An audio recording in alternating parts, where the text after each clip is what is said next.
in a week.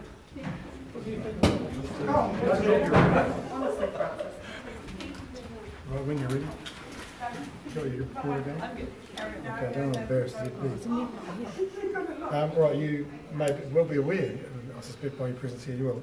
I've made a decision on the deputy leadership of the Labour Party, brought it forward from the rest of announcing the rest of the portfolio allocations because of the commentary that's been around, a bit of speculation around, and I wanted to put the issue to bed before I took off for the best part of 2 weeks and got back just before conference, so that kind of didn't get any further out of hand. So the decision is that Annette King will continue to be my deputy, and I think in terms of Jacinda, but also in terms of other talent developing and coming forward in the caucus, you'll see when the full caucus reshuffle is announced that others are being brought forward as well. How long will Annette stay on as deputy until the next election?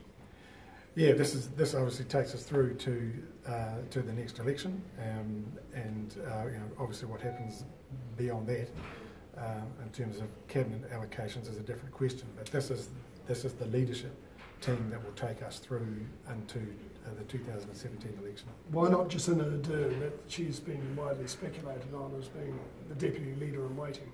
Yeah, she has been, and she hasn't sought the role. And I mean, the nature of the deputy's role is there's a lot of back office stuff that has to be done, and that's been very important. Jacinda's strength is, of course, the outreach and getting out there, and especially in Auckland, where I need her to be the most active. So it's obviously not a reflection on Jacinda's talents, and I think you'll see when the full caucus allocations are announced, her talents and what she's contributed so far will be reflected in that. Why did you decide to go with Annette instead of choosing someone new and younger? This has been a team, Annette and myself, that has worked very well. It's given confidence, I think, to the caucus. That's essential, and I think that I think we see a full range of caucus allocations. There's still a lot of work to do on that, but I think you'll see that there's a very strong team in total coming together. And I think the combination of Annette and myself is needed to continue to consolidate and get the benefits of what we've got in our caucus. The latest polls would suggest, though, that your party's drifting down. I mean, you're not making gains. Is that leadership team working? Yeah, what I'm focused on is the issues, our performance in Parliament, and also the outreach we're doing around the rest of the country.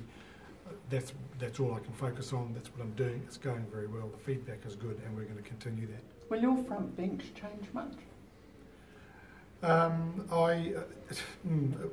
Final decisions haven't been made. There's, I've interviewed every MP, gone through the work they've done so far this year.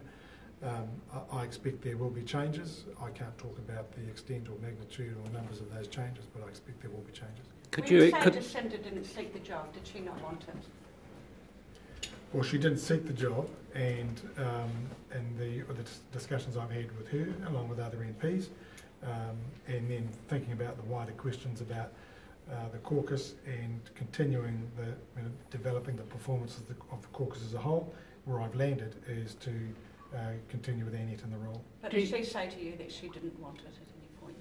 Yes. Could this decision be challenged by caucus? Could the deputy leadership be put to the vote if the caucus demanded it?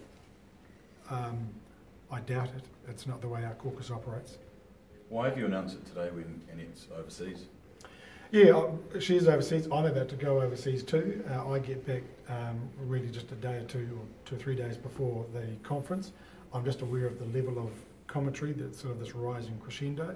I think it was important for the caucus and for the party that the issue be determined before then, and which is why I've announced it now. What was Annette's reaction?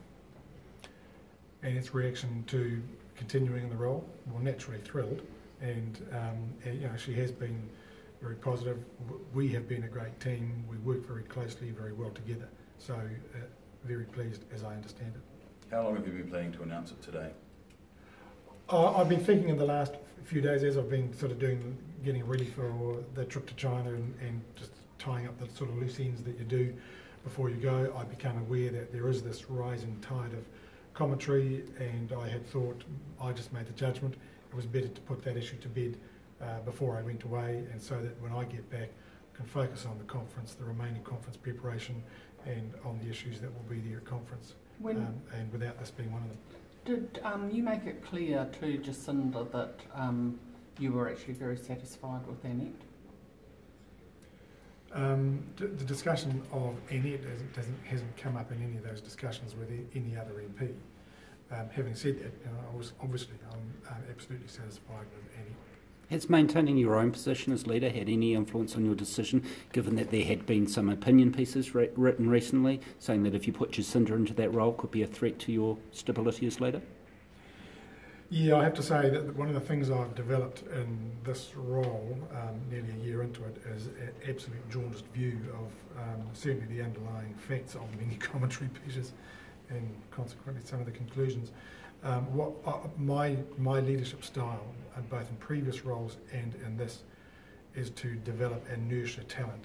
I've always done that, I'll continue to do that, and I think you will see there are caucus members who have been given opportunities that certainly previously they haven't had, and we are seeing some fantastic performances. That's what I do. I don't feel threatened by that. In the end, I'm here for the Labour Party. I want a Labour Party to be strong. I want our caucus to be strong and for there to be strong performers in it, and that's what's motivated me. They do say, though, don't they, that, they do say basically, though, that you should never have a deputy leader who has leadership aspirations. That's essentially what you've done here. Everybody else who might possibly stand there stands a chance. Annette's made it clear she doesn't want it.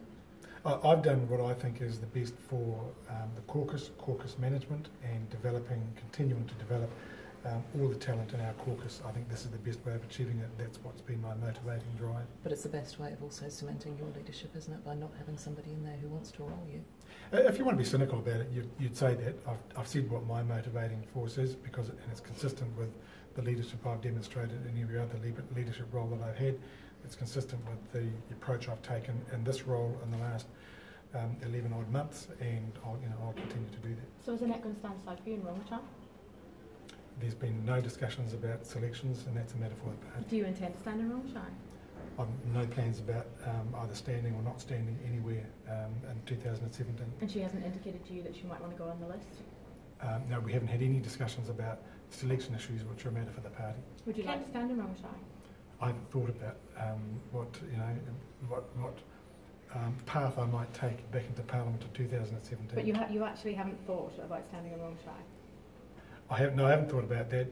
If I've given any thought to anything at all, it is the issue about a list MP leading a party, and how free I am to get around all parts of the country and not be constrained by the obligations to a specific electorate. I'm finding a huge amount of flexibility in what I'm able to do, particularly during weekends and recess weeks. So you're leaning towards not standing in an electorate? Well, not leaning anywhere. I'm sort of really just talking about a set of reflections. I mean, those decisions, those considerations will come up. I mean, the aim is to have the electorate candidates slate sort of settled by the end of next year. I mean, obviously the list of stuff will follow, but those issues will be settled next year. In your meetings with MPs, did you put the question to them of who they'd rather in terms of Annette and Jacinda? No. Everyone was asked the question, is there any role or position you want to be considered for, and is there any role or position you've got now that you want to have ditched? That was the question that everybody got asked. Can you say now whether or not you're intending a change in finance portfolio? Yes and no. You're not considering a change there? Yes, I can answer it, and no, I'm not considering a change. Can you tell us about your trip to China? Yep, so head off tomorrow.